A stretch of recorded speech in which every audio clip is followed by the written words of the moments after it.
Well, I've always felt strongly that the death penalty is wrong, and have campaigned for some years about it. I've met 150 people who were on death row who've subsequently been freed.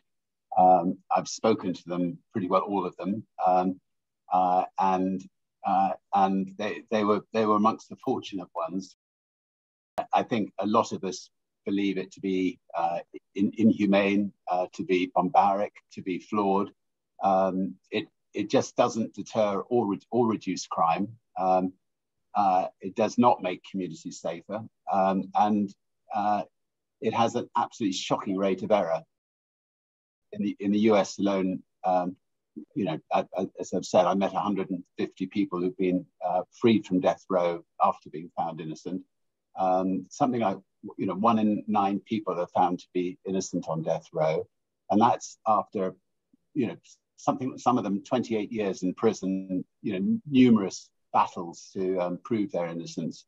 How many have been executed, we'll never know who are innocent. But if you find 150 innocent people and they have to go through hell and high water to be freed, you know that a lot of people have been executed who shouldn't have been.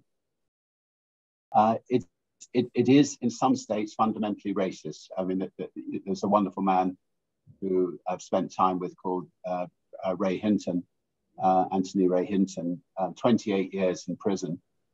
When he was picked up by a group of white policemen and told them that he knew nothing about what they were talking about, their response to him was, "You fit the profile. We don't mind whether you're innocent." And he went through 28 years of absolute hell.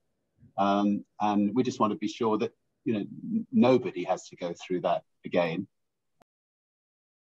We will argue with business people who are skeptical that it is actually cheaper to lock somebody up for life than it is to execute them, because of the cost of all the appeals and so on. Costs a lot of money. That money could then be spent on health or education or other better uses. We'll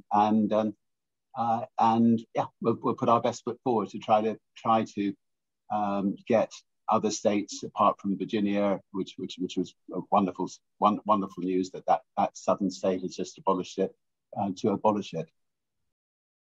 So this campaign is the first time that we've seen business leaders joining forces to use their voice to call for an end to the death penalty globally. They're calling on governments to end the practice, and they're calling on their peers in the business community to join them in signing a declaration calling for the global end to the death penalty.